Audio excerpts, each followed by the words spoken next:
എന്താണെന്നറിയില്ലടോ. ഇന്ന് തേങ്ങാച്ചോറ് കഴിക്കാൻ ഒരു പൂതി. അപ്പോൾ പിന്നെ ഒന്നും നോക്കിയില്ല. ഫോണെടുത്ത് ഉമ്മാനെ വിളിച്ചു. ഉമ്മാടെ അടുത്തുനിന്ന് റെസിപ്പി ചോദിച്ചെടുത്തു. അപ്പോൾ കുക്കർ വെച്ച് ചൂടായി വന്നതിന് ശേഷം നമ്മൾ കുറച്ച് ഓയിലും ഗീയും കൂടെ ഒഴിച്ചു കൊടുത്തിട്ടുണ്ടായിരുന്നു. പിന്നെ അതിലേക്ക് സ്പൈസസ് ഒക്കെ ഇട്ട് പൊട്ടിച്ചെടുത്തു. അതിനുശേഷം ജീരകം ആഡ് ചെയ്തു. അപ്പോൾ ജീരകമൊക്കെ ഒന്ന് പൊട്ടി വന്നതിന് ശേഷം നമ്മൾ ചെറിയുള്ളി ആഡ് ചെയ്തു കേട്ടോ. ഒരു 6 ചെറിയുള്ളിയാണ് എടുത്തിരിക്കുന്നത്. അപ്പോൾ അതൊന്ന് ആഡ് ചെയ്തതിന് ശേഷം നന്നായി ഒന്ന് മിക്സ് ചെയ്ത് അതൊന്ന് വാട്ടി. അപ്പോൾ നന്നായി ഒന്ന് മിക്സ് ചെയ്തതിന് ശേഷം 1/2 ടീസ്പൂണോളം മഞ്ഞൾപ്പൊടി ഇട്ടിട്ടുണ്ടായിരുന്നു.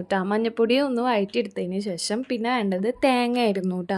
അപ്പോൾ തേങ്ങ ചിരികിയത് ഒരു 1/2 കപ്പ് ആഡ് ചെയ്തിട്ടുണ്ട്. എന്നിട്ട് നന്നായി ഒന്ന് മിക്സ് ചെയ്തെടുക്കുക. അപ്പോൾ നന്നായി ഒന്ന് മിക്സ് ചെയ്തെടുക്കുക കേട്ടോ. തേങ്ങയില മഞ്ഞപ്പൊടിയും സംഭവങ്ങളൊക്കെ ഒന്ന് പിടിച്ച് സെറ്റായി വരണ ഓരോന്ന് മിക്സ് ചെയ്തെടുക്കുക. നമ്മളെ നാട്ടിൽ ഇതിനെ ബിരിഞ്ചി എന്നാണ് കേട്ടോ പേര് പറയാറ്. അപ്പോൾ നിങ്ങളെ നാട്ടിൽ എന്താ പറയണേന്നുള്ളത് ജസ്റ്റ് ഒന്ന് കമൻറ്റ് ചെയ്യുക കേട്ടോ. പിന്നെ അതുപോലെ കുറച്ച് കറിവേപ്പിലയും കൂടി ആഡ് ചെയ്ത് കൊടുത്തിട്ട് നന്നായി ഒന്ന് മിക്സ് ചെയ്തിട്ടുണ്ട്. പിന്നെ അതിനുശേഷം നമ്മൾ കഴുകി വെച്ചിരിക്കുന്ന സാധാ അരി തന്നെ ആഡ് ചെയ്ത് കൊടുക്കുക. അപ്പോൾ ഞാൻ അവിടെ കുറുവാണ് കേട്ടോ എടുത്തിരിക്കുന്നത്. അപ്പോൾ കുറുവ റൈസ് എടുക്കുമ്പോൾ 1 കപ്പിന് 2.5 കപ്പ് വെള്ളം എന്ന അളവിൽ വേണം കേട്ടോ എടുക്കാൻ വേണ്ടിയിട്ട്. അപ്പോൾ അരി ആഡ് ചെയ്തതിന് ശേഷം എല്ലാം കൂടെ നന്നായി ഒന്ന് മിക്സ് ചെയ്യും. അപ്പോൾ എല്ലാം നന്നായി ഒന്ന് മിക്സ് ചെയ്തെടുത്തതിന് ശേഷം നമുക്ക് വെള്ളം ആഡ് ചെയ്ത് കൊടുക്കുക. അപ്പോൾ ഞാൻ നേരത്തെ പറഞ്ഞ പോലെ 1 കപ്പ് അരിക്ക് 2.5 കപ്പ് വെള്ളം എന്ന അളവിൽ വേണം കേട്ടോ ആഡ് ചെയ്യാൻ വേണ്ടിയിട്ട്.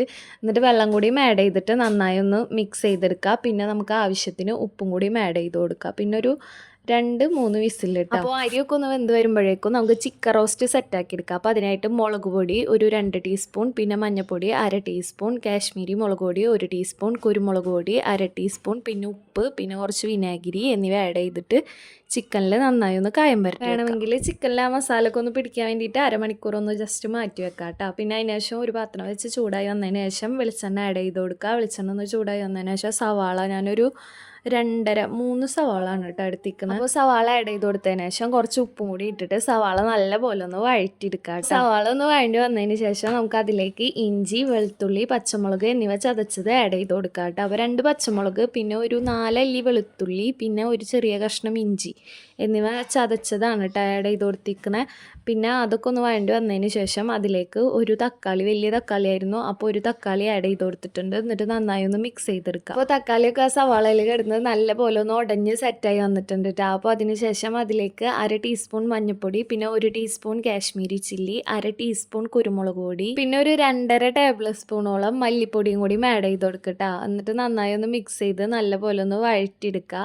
പിന്നെ ഇതുപോലെ തന്നെ വഴറ്റിയിട്ട് നിങ്ങൾക്ക് വേണമെങ്കിൽ ചിക്കൻ ഫ്രൈ ആക്കിയിട്ട് നമ്മൾ നേരത്തെ ചിക്കൻ മസാല ഒക്കെ തേച്ച് വെച്ചിട്ടുണ്ടായിരുന്നല്ലോ, അത് ഫ്രൈ ആക്കിയിട്ടും ഉണ്ടാക്കാം കേട്ടോ. അപ്പോൾ മസാല ഒക്കെ ഒന്ന് വഴണ്ടി സെറ്റായി വന്നതിന് ശേഷം നമുക്ക് കുറച്ച് ഗരം മസാലയും കൂടി ആഡ് ചെയ്ത് കൊടുക്കുക.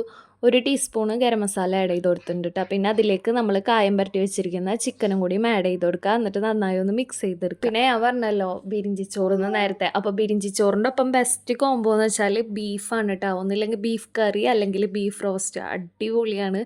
അപ്പോൾ പെട്ടെന്നുള്ള പുതിയ കാരണം നമുക്ക് ബീഫ് വാങ്ങാൻ പറ്റിയില്ല, അപ്പോൾ ചിക്കൻ ഇരിപ്പുണ്ടായിരുന്നു. അപ്പോൾ അങ്ങനെ പിന്നെ ചിക്കൻ റോസ്റ്റ് ആക്കാമെന്ന് വിചാരിച്ചു. അപ്പോൾ നന്നായി ഒന്ന് മിക്സ് ചെയ്തെടുത്തതിന് ശേഷം ലോ ടു മീഡിയം ഫ്ലെയിമിൽ വെച്ചിട്ട് അടച്ച് വെച്ചിട്ട് നമുക്ക് ചിക്കനൊക്കെ ഒന്ന് വേവിച്ചെടുക്കാം കേട്ടോ.